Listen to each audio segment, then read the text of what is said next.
आज भारतीय जनता पार्टी के लिए बहुत दुख का दिन है। रात्रि 3:30 बजे चंचल जी का फ़ोन आया और जब फ़ोन आया तो मुझे पता लग गया कि कुछ न कुछ अनहोनी हुई है। समाचार किरण जी हमारे को छोड़कर चली गई। किरण जी भारतीय जनता पार्टी के लिए एक अनमोल धरोहर थी।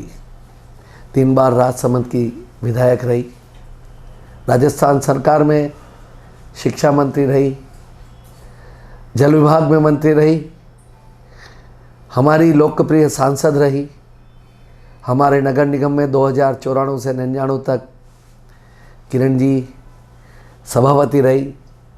और हम सौभाग्यशाली है और विशेष रूप से मैं सौभाग्यशाली हूँ कि उस समय उनके साथ मुझे भी पार्षद रहते हुए काम करने का मौका मिला। किरण जी एक ऐसी महिला थी जिसके बारे में मैं क्या कह सकता हूँ। बहुत दुख हो रहा है। भारतीय जनता पार्टी के अनेकों कार्यकर्ता आज बहुत दुखी है और दुखी इसलिए नहीं है कि आज हमारी भारतीय जनता पार्टी का कोई नेता गया है।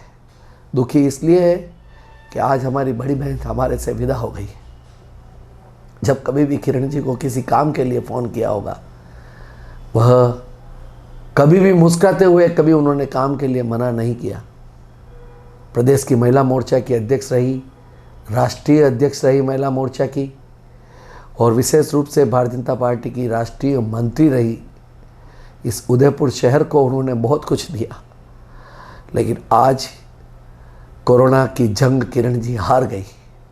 हमें बहुत दुख है और इस दुख का वर्णन हम शब्दों में नहीं कर सकते।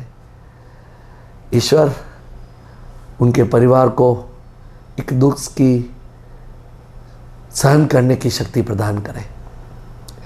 मेरे ऊपर तो किरण जी का बहुत प्रेम था। अभी पिछले वर्ष जब मेरी बच्ची का एडमिशन बॉम्बे में नहीं हो रहा था, 2 साल पहले की बात है, मैंने किरण जी को फ़ोन किया। किरण जी शिक्षा मंत्री थी। 2 दिन के अंदर उन्होंने कम से कम 50 फ़ोन किए होंगे और तीसरे दिन शुभ समाचार आया। कहा पारस वैदेही का नंबर दो। मैंने उनको वैदेही का नंबर दिया और कहा पापा को कहो जाकर फीस जमा कराए, एडमिशन हो गया है। मतलब किरण जी के लिए क्या कहना। बहुत दुखद समाचार उदयपुर वासियों के लिए, राजसमंद के लिए, राजस्थान के लिए, और भारतीय जनता पार्टी का एक होने वाला शीर्ष नेतृत्व हमारे को छोड़कर चला गया है। मैं भावभीन श्रद्धांजलि अर्पित करता हूँ और परिवार को इस दुख की असीम दुख की घड़ी में उनके साथ खड़ा रहकर यही प्रभु से कामना करता हूँ कि हे ईश्वर, ऐसा दुख हमें न दे। तू दयावान है। ऐसे दुख को हम कैसे सहन करेंगे, लेकिन विधाता का जो लेख है उसको सबको सहन करना ही है। पुनश्च एक बार उनके चरणों में नमन करता हुआ इस दुख की सहन करने की सब परिवार को शक्ति प्रदान करे। धन्यवाद। पारस सिंघवी, उप महापौर, नगर निगम Udaipur. The colours 18 Udaipur news को सब्सक्राइब करें और हमेशा अपडेट रहिए।